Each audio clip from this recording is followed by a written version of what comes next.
Hi, Warren Procci, and we're here today to honor CAPS on its 50th anniversary. We have a special guest that I'll be talking with, Leo Rangell, who needs no introduction to you. But Leo is a founding member of CAPS.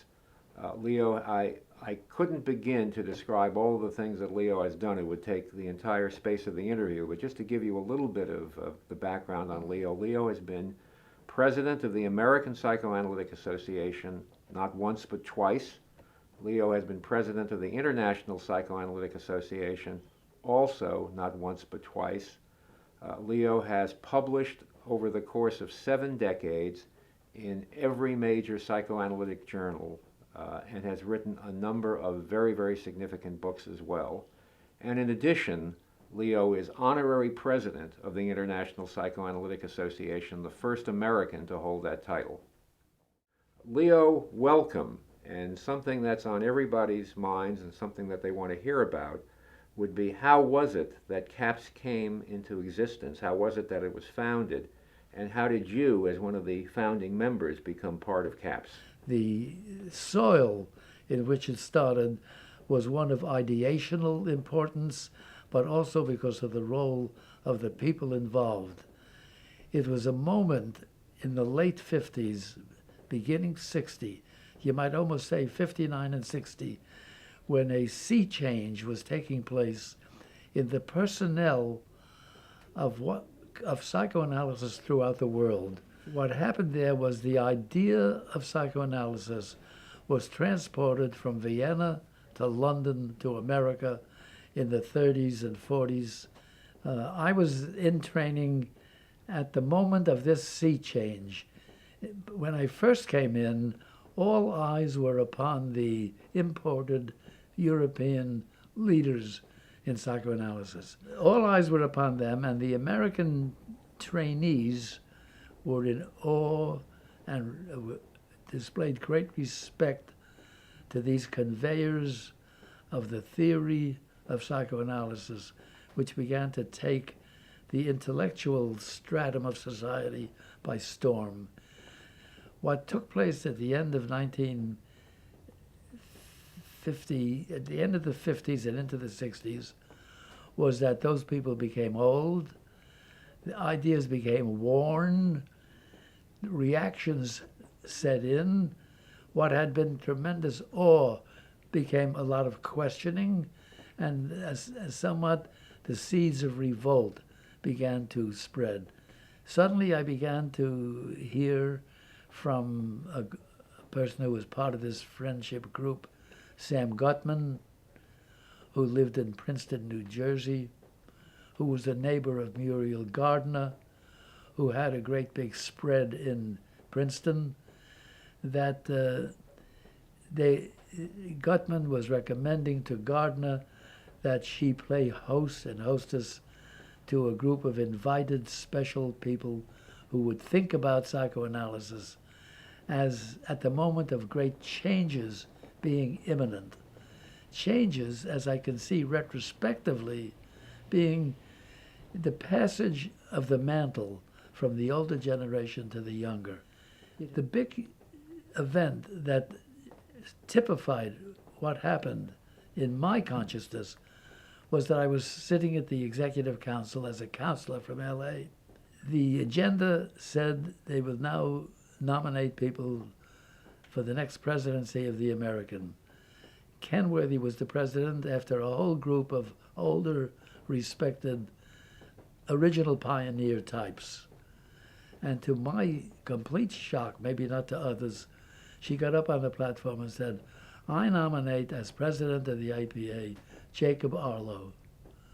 And that was like dipping down into a new generation and pulling the name up to the top. All the younger people then of Jack's generation had to think to themselves, who's next?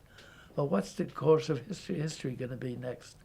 Because these other people, imagine, they were in their 70s, which I thought was the end. I'm now, I hate to say it, you know how old I am, but that was 20, 30 years ago with me. And then when I spoke at Hartman's 75th I think I wrote a paper on his 70th or 75th anniversary, which was published. And to me, that was the age of leaving the scene. And the soil was ready for the new scene. And Jack Arlo became the first one on the new scene. And to my even greater surprise, 12 months later, at the same council, nominations came up for president to follow Jack, and I was next. How did that sea change contribute to the formation of CAPS? There was an unspoken or unsplit split in New York in which there was a vying for who would be the next generation of respected theoretical leaders. And although the most prolific were the Arlo-Brenner group and groupings, there was a seething discontent against their so-called revolution. And mainly, as I sensed it from the West Coast, it centered around Greenacre, and they frowned upon some of these innovations that the Arlo-Brenner group were recommending, as though they were eliminating or downgrading Hartman and Rappaport and Chris. The CAPS founders, strangely enough, crossed that line of division between this split in New York, so that I was one of them. The first thing they did, I was aware of, was a group of advisors were invited to their home in Princeton to discuss the possibility of some new discussion group idea where young people would begin to have the same kind of interchange, I suppose, as Freud did in his Wednesday night groups. This was a meeting in Princeton, I think there were two of them, of an accepted group of elders where everyone felt they could trust, everyone being the ones who were leaning toward a new organization. And I have the picture of that group in my book, My Life in Theory. They were unambivalent, was Max Kittelson, Gardner, Zessel, Anna Freud, Robert Velda, Phyllis Greenacre, Rudolf Lowenstein, Emanuel Windholz, Leo Rangell, Gutman, Eleanor Galenson. 11 people here. I think there was one other meeting of roughly the same group. Afterwards, a steering committee was set up to really start a group called the Center for Advanced Psychoanalytic Studies. Leo, one of the things that's always interested me is how did they come up with the title, Center for Advanced Psychoanalytic Studies? I've always wondered about the origin of that. And I don't know if it's even legal today to do a thing like that. Doesn't someone own a title that's so definitive as the Center for Advanced Study? To me, the Center for Advanced Study always conjures up Einstein on a bicycle with long hair, riding along in Princeton with his head up, looking up at the skies and discovering relativity. And that none of us ordinary analysts listening to patients day by day had any kind of right to be in that company. But we all felt we were in that company, unconsciously. This was never spoken, but I always felt that it was a very clever usurpation of a title. Where are you going this weekend? They would tell their wives, oh, we're going to Princeton, New Jersey, to the Advanced Study Group. Well, what would it conjure up in anyone's mind? During the years that you were involved in CAPS, I would imagine there were some things that were fun and interesting, not necessarily related to the content of the meeting themselves. One of the memories of Kohut, that I remember that I told some pretty good Jewish jokes at the time. And I told one joke, I forget even what the joke was, and everyone burst into laughter. And Kohut looked at someone sitting next to him and said, "What was that? What did he say? What did he say?" And we all looked at each other because we all wondered whether Kohut was Jewish or not. That had never been settled in our minds. So I asked him, did he understand the joke that I had just told in Yiddish? And he said, I remember Kohut answering, he said, When I hear Yiddish spoken, I always think of it as bastardized German. To which I responded, whenever I hear German spoken, I always think of it as corrupt Yiddish. We from the West Coast would land at JFK, and we found that an easy way to get from JFK to Nassau, to Princeton and the Nassau Inn, was by helicopter. Here's what we would see going over lower Manhattan. So it was a gala weekend that none of us would miss. It was very full of camaraderie and banter as well as serious talk.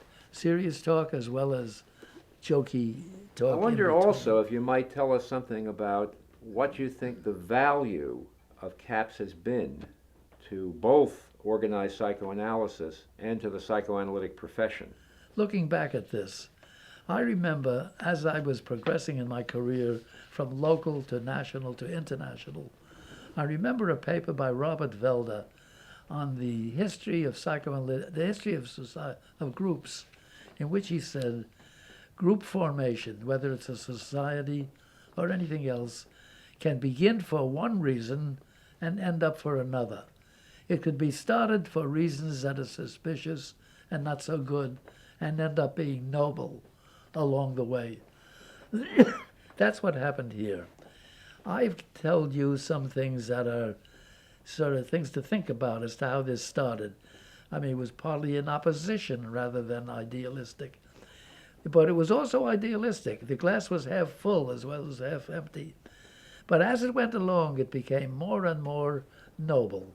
I think it's one of the best things that happened to psychoanalysis, because all the original suspiciousness, the original competitiveness, the original oppositional quality of its formation became minuscule compared to the joy of talking together with equal peers throughout the country at every generation. So that even though the home base, the American, the international, the locals, all became riddled with psychopolitics, this idealistic get-together twice a year for the sole purpose of discussing theory and experience and observational data got more and more prominent as the years went by and became, I believe, one of the most positive developments in psychoanalysis. I think another thing that the CAPS membership might be interested in hearing would be what thoughts you have about what CAPS might look forward to doing in the future. Well, I think that CAPS will outlive or should outlive the popularity or lack of popularity of the field. I think it may resemble Einstein in looking for the truth. I always think it's kind of pretentious for them to emphasize how they look for the truth, because nobody really knows what the truth is anyway most of the time. But nevertheless, compared to all other pursuits, I think the analyst, in the objective part of his analytic attitude, which he retains even if he has a corrective goal, corrective experience, Alexandrian, is more after the truth than most scientists. And I think the CAPS, the little CAPS appendage to the field of psychoanalysis, is in a fabulous position and should remain there and never let go of its position in the world and its possibilities. Well, thank you very much, Leo. It's been a pleasure to talk with you about CAPS past and present. Thank you, Warren. It's been an educational experience for me to think about the past in this guise. It's hard to remain objective about 50 years, and I hope that what I've said has enough of semblance to facts and truth as to be a good starting point for the ethereal future.